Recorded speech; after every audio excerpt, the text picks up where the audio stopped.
spot with those sounds. I wasn't supposed to still be on the screen. Peace out, y'all. Hey, we are back with another live Acting for Beginners live with your girl Danny G. Danny, I don't know why I can't. There we go. Danny Givares.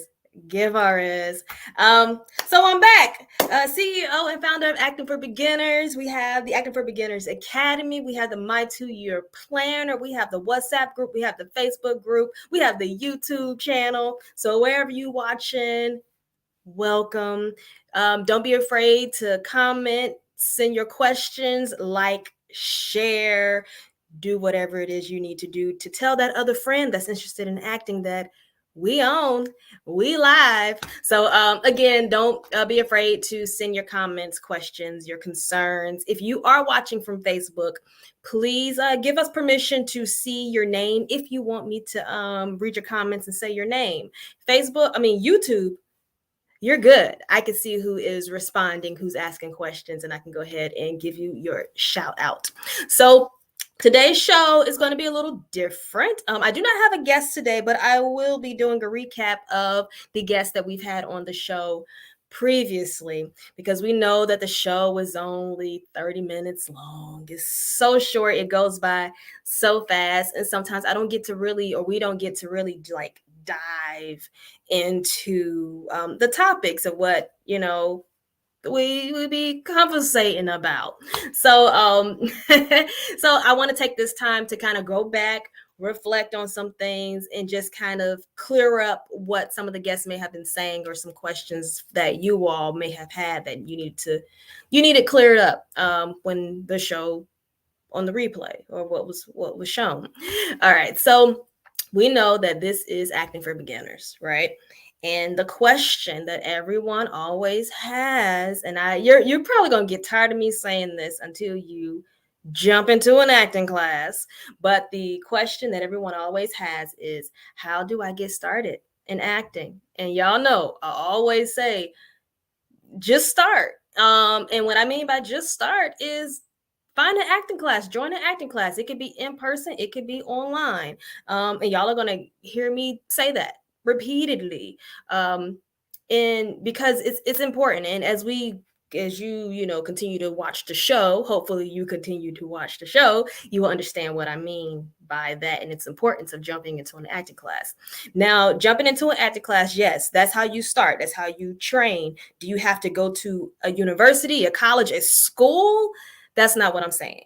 What I'm saying is you can just go to a class that can be an hour to 2 hours long, once a week, whatever the case is, or online through Zoom, or however they have their video call, FaceTime class. Okay, so that's how you get started. Another way is to create your own content. That's the perfect way of starting, because you have Facebook, you have YouTube, you have Instagram, you have TikTok, you have this talk and that. You have so many different streaming, or so many different platforms where you can upload your own content. So I don't know if you remember, we had Kennedy Bell on the show. She created her own content. She's in the process of creating her own series. Let's see what she had to say. Let's go back. Let's take it back and see what she had to say about creating your own content. So how did you get into creating your own content? Well, I always wanted to audition for roles that just weren't out there. And so I would go on auditions, but it wasn't what I was looking for. Like, I would play, kind of like stereotypical roles, because that was all that was out there. And I was like, I want to create something that I would be proud of. And so I'm like, I got to do it myself, because it just wasn't out there. So that made me and my husband we were like, we can do this ourselves. We can do it. Why not? Because I've seen a lot of directors and writers do this. And I'm like, our stories are great. So. And that's very, very important what she mentioned. Like, as actors, our other job, the one thing that some of us, a lot of us, probably most of us hate to do is audition. You audition for so many different roles, and sometimes you get that role and it's like that you audition for, and you're like, man, I want this so bad. This is so me. Like, this is what I want to do. Or sometimes you may get things that you don't want to do. But what I'm saying all that to say is that if you create your own content, you can write and create your own characters, your own roles. And like Kennedy Bell mentioned, is she was like she didn't want to play those stereotypical roles, you know. You know the stereotypical roles, like, you know, as a Black woman, it might be the ghetto chick, you know. They want to put you in that the ghetto chick, the ghetto role. It's like, I'm tired of playing that. I want to play the doctor, I want to be the nurse. Thankfully, you know, those roles have opened up for us that we can do that. But you know, you want to play something a little more serious. Let's say you do comedy all the time, you want to do some drama. So the best thing to do is write your own drama skits, create your own character, and create your own content so that people can see that you can play those roles. All right, so let's talk about the process of creating your own content, not necessarily the content that you can do. I would say you could do yourself, but you are doing it yourself in a way. Let's see what Kennedy says. Then I'm going to piggyback off of what she says as far as the process of creating your own content. Could you tell us, like, the process of creating your own series? Well, this series has been in my head for years. So what I did, I brainstormed and got with another writer, and we created it. We wrote it all out. And so the next step is, you know, finding producers, someone that's going to put money into it. Or if nobody can do it, you can do it yourself if you know, have the funds to be able to put into it, and start doing the casting. And you kind of want to have an idea of what platforms you're trying to get your show on. And you want to take the necessary steps to be able to get it on. Like, you want to make sure you've got all the equipment right. If you want to put it on like Amazon Prime or Hulu, you want to be able to follow the needed guidelines so it can qualify to make it to those platforms. All right, so please forgive the lighting. I know we had some technical difficulties with that show, but we finally got it together. So yes, that was Kennedy sitting there that y'all saw talking. You probably heard of it. It was like, oh my God, I can't even see what's going on, who's talking. All right, yeah, we had some lighting issues, but all right. But anyway, besides that, in that clip, she mentioned some really good points. When you are creating your own content and you want to take it to Netflix, you want to take it to Hulu, take it to a bigger platform other than Facebook, YouTube, Instagram, you need to look to see, I guess, one, what kind of material are they looking for? There's a breakdown somewhere. I've seen it before that tells you like what kind of shows Netflix is looking for. Are they looking for family drama? Are they looking for comedy at this point? So then when you see what Netflix or Hulu, what kind of content they're looking for, then you can pretty much cater your content to it if that's something that you're interested in. So if you're interested in doing horror films, then okay, Netflix is looking for horror films. Okay, this perfect. So now what kind of cameras do they like? What's the quality? What kind of quality are they looking for? They're most likely not wanting some old school type of camera quality. The phones are looking good right now, but they may be like, now forgive me if I'm saying all the cameras wrong, but like 8K, 10K, red eye, I don't know, but they may be looking for that type of quality when it comes to pitching your show to Netflix or Hulu. There's definitely a standard. You don't see I can't even think of cameras that, I don't know, because I don't know the camera stuff. I know what looks good and what don't, but there's definitely a standard when you want to put your content on Netflix and Hulu. And like I said, there's a list floating around here somewhere of the type of genres that they're looking for as well. So again, instead of waiting on that yes from a casting director, create your own content. That is one way to get started. But again, you do need the training. So again, I'm gonna go back and I want to hear what Q Will had to say about just get started. The best and worst advice I ever got was just start shooting. Like, it's crazy because you don't know what to do, but start shooting, because you don't know the right questions to ask until you start shooting. And the more stuff you film, the more you'll ask the right questions. instead of being like, hey, what camera you shoot that with? Nah, that's not really what you want to ask. So start shooting, and then you'll understand what to really ask. Yeah, that makes a lot of sense. You guys can't wait to be don't wait to be perfect. Okay? Just get started. See if it works for you or if it doesn't. You pick up this camera. And again, I'm just the actress. All right. So I'm just kind of piggybacking off of what he says. But I do know when it comes to acting, I just had to get started. I just got started, and then the director or the acting coach was like, nah, try this. Go from this place. And it took that training to develop me into the actress that I am today. Now, again, it's been 14 years of the training. It's been 14 years of the rejection. But as Q Will was saying, when you pick up the camera, just pick up a camera and record. I'm hitting that record button. Just pick up the camera, record, and shoot. See what works and what doesn't work. What camera feels good to you? What camera gives you that quality? What lens? I know a little bit about the camera. That's me turning lens. What lens do you use to get what you want to get? Now, again, I don't know about the cameras, but it's all about just getting started in learning and receiving that knowledge and then building up on that. And that's what everything in life. So there is one of the members of the Facebook group and the WhatsApp group. He took that advice and started creating his own content. So I want to give a shout out to David Phil, and let's just kind of see what he got going on here. Freddie? Okay, no, don't see anything. You're gonna be fine. Okay, just don't see anything. All right. Oh my god. Okay, I'm gonna go get help. Okay, somebody help! Anybody, please. Okay.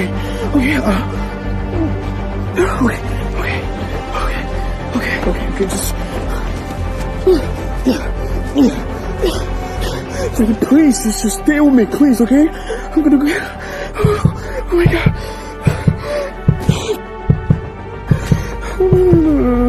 Okay, 911. Where's my phone? Oh god, shit, Fred, I'm not able to reach them. Okay, what do we do? Oh my god. No, man, but stay with me, please.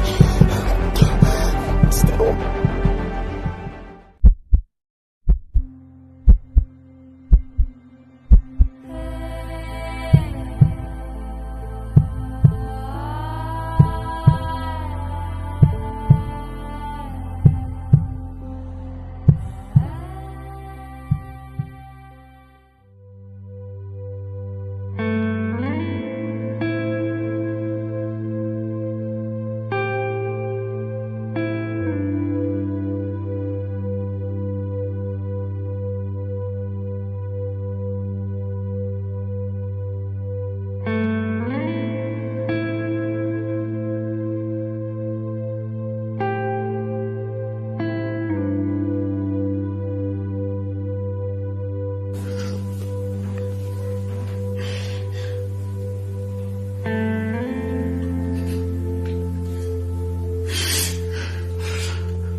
Wow. See, it's as easy as setting up a camera. It can be a camera, it can be a camera phone, adding some music in the background, creating a concept, and just executing and doing your thing.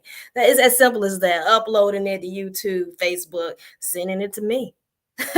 So we can play it on the show, or just do your own thing, you guys. Don't wait to get started. Just get started.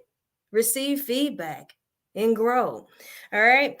So we're going to take a quick commercial break. For those that are watching now, watching the replay, if you want any of your acting clips, your trailer to your movie, any workshops you have coming up, anything acting, directing, this industry related, send it my way. Let's talk and get it on the show. All right, so we're gonna take a quick break and we'll be right back. Acting for Beginners Live. Wednesdays, 12 p.m. Eastern. Not just read. We talk about acting, the do's and don'ts of acting, how to get started in the acting industry. On social media, Mandisa. Why? Stop it. Stop that emotion. We also have special guests, casting directors. Oh, my bad. I'm a very comedic person. My father says that to me. Producers. That's what I'm doing as a director. I'm not Directors. teaching you acting. I'm teaching you how to use the tools that you already got. Acting for Beginners with Danny. Acting for Beginners Live. Acting for Beginners Live. So tune in every Wednesday. Fire, fire, fire, flames, flames, flames. Acting for Beginners Live. See Acting for Beginners anywhere. And my name is not attached. Please let me know. Acting for Beginners Live. I got you. Yeah, let me know. All right, so if you are tuning in, when got you a little sip of some water or a little snacky snack or something. Today I'm just doing replays of previous guests that we had on the show. Just kind of, I guess, doing a little recap, going into a little more detail about what those previous guests was talking about. Because again, the show's only 30 minutes, so you don't have like 30 minutes to talk about everything that we want to talk about. So thanks again for tuning in. So earlier, before the commercial, we talked about creating your own content. Just get started in acting, just act, just film, just do something, right? So get into some acting classes. That's what I say. Get into some acting classes and start creating your own content. Just stay active because it gets lonely when you keep hearing those no's of rejection, right? So okay, so you're in the classes, you're taking the acting classes. Why do I need to take the acting classes? Because when you get on set, the director don't have time. He or she does not have time to coach you. All right, they do not want to be coaching you on things that you should know. They shouldn't be telling you how to get into character and using this time to tell you what the character means and how to use your body and to how to talk louder and project. And it's just so many things, right? The director just wants to direct you on the flow of how this scene should go. Should direct you on your blocking. I want you to walk over here, and then I want you to walk over here. And the intensity of what they want. They should be able to just tell you this, and because you've been doing some training, you should be able to do this. So let's hear what Q Will, the director, this is coming from a director, what he has to say about get your behind in some acting classes. That's my main thing. Like, I don't want to teach acting class while I'm directing the movie. Mm-hmm. And that's not the way. And I've seen it done, and it never works. You don't want to, and it tears down the confidence of the actor because you coaching them in front of everybody, set crew, everybody else was there. So that doesn't work, I think. And so for me, understanding who you are beforehand, and then we going over the character, like, oh, would my character feel like this? And we can have those conversations before, so that when we're on set, all I can do is say, hey, remember we talked about blank, blank, blank. That's where I want you to go with it. But I'm not being an acting coach. So like the same way I was a football coach this summer, and I'm not teaching the kids how to run. I'm teaching them where to run. Like you already learned how to run. You come to me knowing how to run, but I'm teaching you where to run, where to go. So that's what I'm doing as a director. I'm not teaching you acting. I'm teaching you how to use the tools that you already got. He said it. I'm not teaching you how to run or how to fast to run or how to run. I'm just teaching you where to run. I'm not teaching you how to act. I'm just teaching you where to act. You need to act over here by the door, and then you're going to walk in and act over here by the kitchen. That's what this is the blocking. He did mention, got my pencil flaring around. He did mention not like so it makes a lot of sense, right? Let's say you are the actor on set. You came there, you got your lines, you're doing your thing, and then the director is coaching you in front of everyone. It looks like you don't know what you're doing, and then it's taking time, right? So the director has to tell you, all right, think about your objective, and think about where you want the scene to go. What do you want from the other actor? Like all this right here, it's taking a lot of time, and then it's also, I want to say manipulating. I don't know if it'll be manipulating, but it's messing with the work that you've already done. So it's good to do this stuff before you get on set. Do get as much of it out the way before you get on set, because at this point, when the director's looking into the monitors, they're looking at a lot of things. They're looking at the lighting, they're looking at the framing. They're looking at the technical stuff as well. The acting should be there. That's why they casted you, and you have that time before you get on set to reach out to whomever you need to, the director, the assistant director, the production coordinator, whomever you need to ask questions about this character. If you have some questions, if you need to send it to your agent, have them send it to, whatever the case is, you have all that time before you get on set. Now, sometimes it depends on the director. Sometimes the director will come to you beforehand, before you step onto the set, and ask you, do you have any questions? They will give you an idea of where they want this scene to go, so that you know, okay, this is where it needs to go. I may have to change up my objective. I may want to try my actions, do something different to get what it is that I want, that the director wants. Remember, you have placed your vision into it, but the vision that really matters is the director's vision. So you need to know how to switch that whenever they give you some direction. Taking classes help you understand or adjust to criticism. It helps you adjust to being able to change at the drop of a dime, at the drop of a hat, whatever's dropped. It allows you to change with that. And I say that, and if you still don't understand what I mean, it's like if you're doing in acting class and you do a scene, and the acting coach tells you, hey, try it this way, try it with another emotion. With that practice of being able to try it a different way and be able to do it just like that, when the director says, hey, try it and do it a different way, it will be no problem, because you've been practicing. Practice? Yes, you have been practicing. It again, you guys, takes training to do this stuff. The greats that you see, I'm sure did not just wake up like this. they did some training. They have some knowledge and something under their belt. All right. Okay, so let's keep going. Let's keep going, right? So a while ago we had Janae JJ Madison on the show, and I asked her, how do you memorize lines? I get that question a lot, and this is what she said. How does an actor memorize lines? How in the world? How do we do it? How do you memorize lines?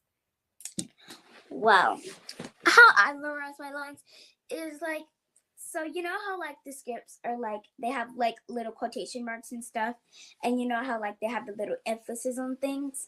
So basically what I do is Yeah, I got it. It was right here. Yeah, you feel me? Yeah. Yeah, you do that. How many times do you read the script? Do you read it like over and over and over? I don't read this fully script over and over again. Basically, I would get one line, say it repeatedly, like over and over again, and then I would say it without looking at the paper, and then I would move on to the next line and keep adding. So like I would add a line, okay, then I would say that line with the first line, and then over and over and over, and then until I get it, and then I get another line, and then I do it with line number 1, number 2, and number 3, and go over and over and over again. So I'm sure she explained it perfectly. You heard it from from a child. That's one way of how to memorize lines.